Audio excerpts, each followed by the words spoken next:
In the game with 80 characters, there are types of characters that will make you really tingle your brain about who, in theory, is the best one. And there are characters who have tech that could go, in theory, insane. And I just wanted to talk about those types of characters and why I think the theory of them doesn't really match the reality of them. First up, we're going to be talking about Sora. And I still think Sora is a great character. I think his utility is still the type that would still make him playable, even if you're not doing the theory.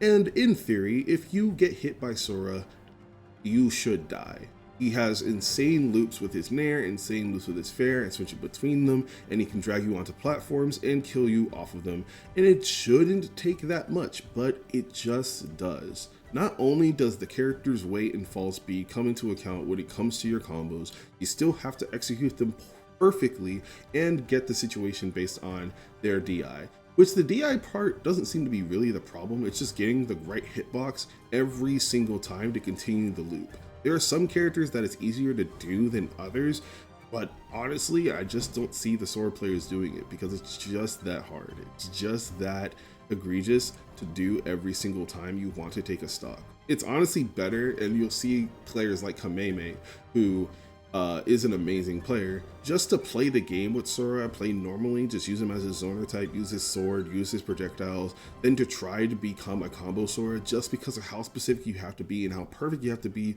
throughout an entire tournament. And I think when it comes to trying to become that type of Sora, we're just never gonna see it. It's been too long and it's been too tough for the Soras to do it. Maybe with enough of a equalizer we can see something from Sora players, but I just don't see it. And I think most Soras also just don't see it and would just rather play Smash Brothers.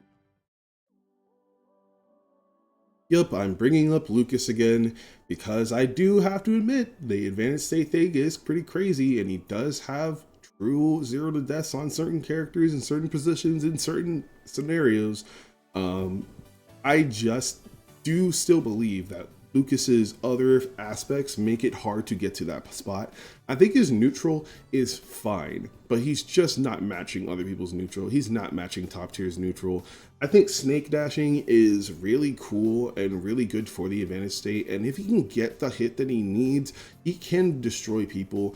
And I'm not really a hater of that theory. It's not really that. It's the fact that you're expecting to do that so much, that his advantage state is so crazy that you're expecting to make up for the fact that his neutral is just worse than other characters. He's not out neutraling Cloud. He's not out neutraling Sheik. He's not out neutraling Pyramithra. He's not out neutraling Sonic. He's not out neutraling these guys. He's just being able to kill them. The only difference between this guy and doing it with like Luigi or Kazuya, who still do have worse neutrals than those characters, is that it's so hard. It might be the hardest tech in the game. Like, and you're expecting to do that so much. I just don't see it. When it comes to playing Lucas, he can just play regular Smash Brothers and still be okay. And I do think with those theory combos that he will be pushed even further, maybe even go up to a high tier. But until Lucas is doing that, until there's good enough to do both, I'm still going to say that his theory is not going to be the best in the game. I still have heard Lucas players believe he's the best in the game just because of those combos that they came to do consistently in their own clips. Even on Twitter, if you ever watch a Lucas do it, you'll see them show how hard it is by doing like messing it up 4 times, and then they get it. And you're trying to do that in the heat of the moment in tournament multiple times. You're just not doing it. I don't see it, and the theory of Lucas just doesn't match how broken other characters are to do the same thing he's doing for free. Next up, we're going to be talking about Link, and I think Link has been pretty much agreed upon by now to be the worst Link. He has technically infinite combos, he technically has zero deaths, but it all comes with the risk. If you do get the right hit to do the zero to death 3 times, then yeah, you just destroy some people. But you need bomb in your hand.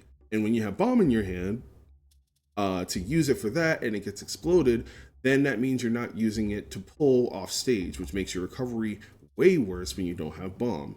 And I think that's the risk that Links just have to make if they're trying to become a combo Link that makes it hard. If he could pull 2 bombs, I think he'd be a much better character. But because he has to pull one, he has to decide, am I going to try to go for the combo or am I going to try to recover? Because it's very easy to drop the bomb when someone's attacking you, and it makes him a lot worse of a character if he can't make it back against so many characters that are just don't even have to be that good at edge guarding. They can just go off and run off Nair and destroy him because his recovery is that bad without bomb.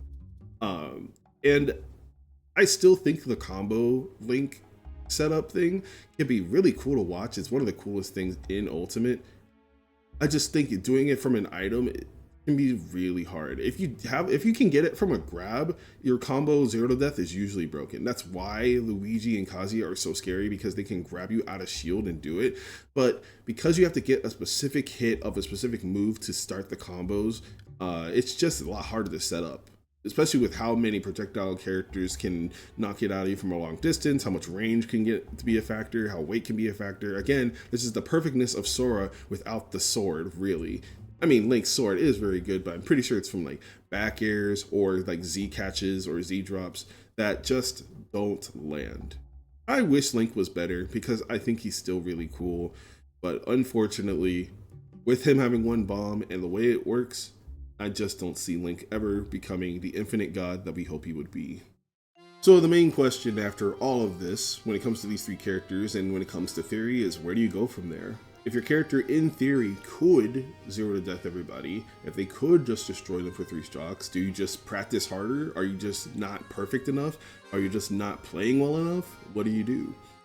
Honestly, I'd just rather you play Smash Brothers. I think all these characters can just have their merits of being a theory character that can use that theory to take 1 stock. Going for it all 3 stocks isn't really the ideal play. Being perfect isn't the plan. It's playing better than your opponent. If you have that in the back and just have a setup to kill one of the stocks, it's perfectly fine and you don't have to do it because these characters are good enough that even if they're not doing it all 3 stocks, they can just play normally. I just say treat your theory like a setup. You can use it as like, okay, I'm in the lead, let me just extend this lead with this setup, and that's just how it should have been in the first place. I think thinking of these characters as their perfect selves is hurting them more than helping them when it comes to the general community of those characters. I think Sora's would be way more in love with Sora if they just played Sora without having to go for the crazy combos and realize that he can be really consistent regardless of it. I think a lot of people just dropped these characters fishing for those kind of things, thinking that they have to be perfect. But I think Smash Brothers is way more fun than that, and treating them as just a niche 0 to death or a cool way to extend your stock is a way better plan than to just play better. But at the end of the day, hey, if you think you can do it, go for it. I just know I'd rather fight someone trying to fish for something that they can't do than someone who knows how to play the game.